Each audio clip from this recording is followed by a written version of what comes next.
May hamon si House Assistant Minority Leader at Akbayan Party List Representative Shell Jokno sa mga mambabatas na idinawit ng mag-asawang Pacifico Curly Discaya at si Sara Discaya sa anomalya at irregularidad sa mga proyektong pang-infrastrukturang nakuha nila sa Department of Public Works and Highways o DPWH.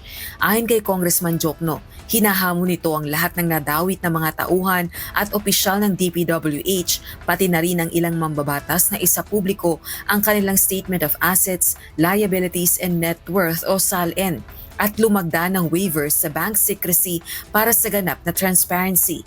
Hinihikayat din ito ang ibang mga kontratista at opisyales na lumantad at isiwalat ang kanilang nalalaman tungkol sa mga irregularidad.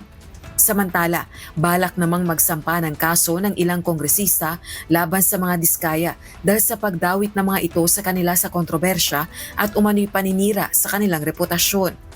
Pare-parehong itinanggi ng ilan sa mga idinadawit na kongresista ang paratang laban sa kanila. Balak din ng mga itong magsampa ng kaso laban sa mag-asawang Diskaya gaya ni Marikina City 1st District Representative Marcy Chodoro. Gayun din si Quezon City 6th District Representative Maria Victoria Copilar. Ni Anino, ni Sara o ni Curly Discaya, di ko nakita. I have never spoken to them, nor have I ever authorized or allowed any representative to deal with them. I do not have any hand in any of the process. Ang paratang ng mga Diskaya ay walang basihan.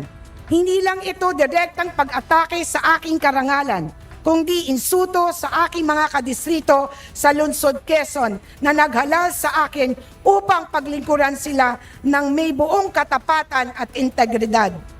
Ang trabaho ng mababatas ay magbasa at maging representante ng mamamayan sa pagbabalangkas ng national budget.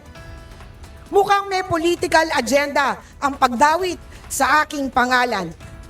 May plano ring maghain ng reklamo laban sa mga Diskaya sina Quezon City 1st District Representative Arjo Atayde, Quezon City 5th District Representative PM Vargas, Quezon 3rd District Representative Reynante Arrogancia at Laguna 4th District Representative Benjamin Agarao. Rosa Licoz, UNTV News and Rescue. Diyos ang aming sandigan, serbisyo publiko ang aming pinahahalagahan.